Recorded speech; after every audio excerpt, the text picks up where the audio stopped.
Terminé de dégager les niveaux d'effondrement sur ce secteur. On est sur la face ouest du haut fourneau, là où on a l'embrasure des soufflets. On voit bien cette embrasure on a la maçonnerie qui s'interrompt.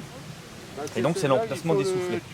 Ces soufflets étaient actionnés par l'énergie hydraulique. Donc on a le coursier qui passe juste là où on distingue comme un petit chemin creux, le long des barrières.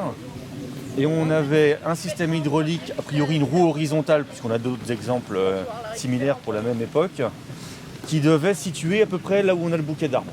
En toute logique, puisqu'on en retrouve des traces nulle part, et qu'ici on a un relief qui correspond sans doute à un élément maçonné peut-être, ou quelque chose qui a créé ce relief. Ce qui est intéressant, c'est que nous, on sait qu'on ne trouvera jamais ici d'éléments en bois, puisqu'ils sont décomposés. Mais on peut trouver soit des charbons, correspondant aux pièces de bois, puisque le site a priori a brûlé, on voit des traces d'incendie partout. Soit les éléments métalliques qui étaient dans le système. Justement, on a mis au jour juste sur le niveau de sol. Donc on est un peu au-dessus, mais c'est normal, c'était posé sur le niveau de sol. On a toute une série de clous qui forment comme un T avec un anneau. Et ça, ce sont des éléments d'une pièce de bois qui devaient servir soit à actionner les soufflets, soit appartenaient directement au soufflet. Ce qui va être compliqué, c'est qu'il faudrait, dans le meilleur des mondes, réussir à conserver ces éléments-là in situ, le temps qu'on démonte l'autre partie de l'éboulis, pour voir si on n'a pas le prolongement. Parce que est-ce que c'est un élément qui est complet, ou est-ce que dans la coupe, un peu plus loin, on a d'autres pièces métalliques qui correspondraient à cet élément-là. En complément, dans cette zone-là, on a trouvé d'autres clous, des grands clous, des plus petits clous. Donc on a une certaine densité de pièces métalliques liées à des aménagements en bois. Et même si on n'a pas les éléments en bois eux-mêmes, ça nous renseigne déjà sur ce qu'on trouvait ici à l'origine. Alors on va continuer à nettoyer ce secteur pour voir vraiment les niveaux de circulation dégagés. Et ensuite on va stopper la fouille tant qu'on n'aura pas dégagé le reste des boulis. L'idéal quand on travaille sur des niveaux de sol, c'est de fouiller en plan. Pour comprendre ce qu'on fait, il faut avoir une vision la plus large possible. Et donc si on a une vision étriquée, même si nos sondages sont relativement grands, on aura du mal à comprendre. Plus on réduit la fenêtre d'ouverture, plus on a du mal à comprendre. Et en plus, si on veut avoir une vision globale des choses, pouvoir documenter le haut fourneau le mieux possible, il faut qu'on travaille en blanc. Il ne faut pas conserver cette coupe indéfiniment. On va la relever aujourd'hui et peut-être lundi. Et ensuite, on éliminera le reste avec ce défi de réussir à descendre l'élément de paroi qui est là-haut sans le casser et sans se blesser. Et ça va être le moment... La grosse masse, là. Oui. C'est en fait le haut fourneau est construit en pierre et en terre. Et dans la partie intérieure, la température est telle que sur plusieurs dizaines de centimètres, la terre s'est vitrifiée.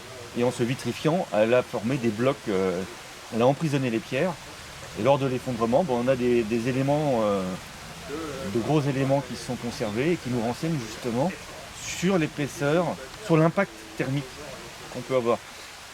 Si on voulait avoir cette information-là, normalement, on devrait couper le mur, entre guillemets, enlever les parties supérieures pour faire une coupe du mur et voir l'état. Là, on l'a déjà. On est donc côté de l'embrasure de travail. On a continué à démonter les niveaux d'effondrement et là on le voit, comme on a pas mal progressé, on voit la limite de l'embrasure en elle-même. C'est-à-dire qu'on distingue maintenant la maçonnerie qu'on ne voyait pas avant. Et on a un trou, c'est justement le creux d'origine de l'embrasure, comme de l'autre côté. La différence, c'est que ici l'embrasure est moins bien conservée. Comme elle est plus large, elle s'est effondrée. Et tout le mur a été déstabilisé. On voit que il manque tout l'angle du mur. Tout l'angle du mur a disparu. Il s'est effondré. Même le mur lui-même a été déstabilisé et penche, alors qu'ailleurs il est resté vertical. En démontant les niveaux, on a atteint vers le ruisseau des niveaux de sol. On connaît les sols noirs, argileux noirs qu'on a de l'autre côté.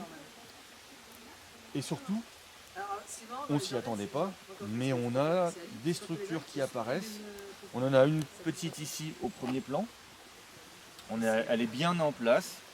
Ce ne sont pas des pierres qui sont déplacées, qui ont roulé par hasard pour donner l'impression qu'on a quelque chose.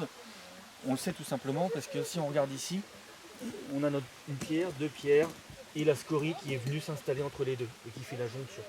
On a la même chose ici. Donc c'est pas quelque chose qui a pu bouger, ou alors il faudrait imaginer qu'on a un gros bloc du haut fourneau qui a roulé d'un coup, ce qui est tout à fait impossible. Pour l'instant, cette partie-là, on ne sait pas exactement à quoi elle a pu servir, à quoi ça peut correspondre. Est-ce que c'est un foyer? Est-ce que c'est... On ne sait pas. Donc on comprendra peut-être mieux quand on dégagera l'autre côté. Et ici, on a un alignement de pierres qui finit en arc de cercle. Donc on n'a pas complètement dégagé parce qu'on travaille progressivement, on enlève couche par couche. Et ça pourrait correspondre à un muret pour soutenir les terres. Puisqu'on le voit, on a quand même une différence d'altitude assez marquée entre la partie nord devant le haut fourneau et la partie est sur le côté qui n'est ni l'embrasure des soufflets ni l'embrasure de travail.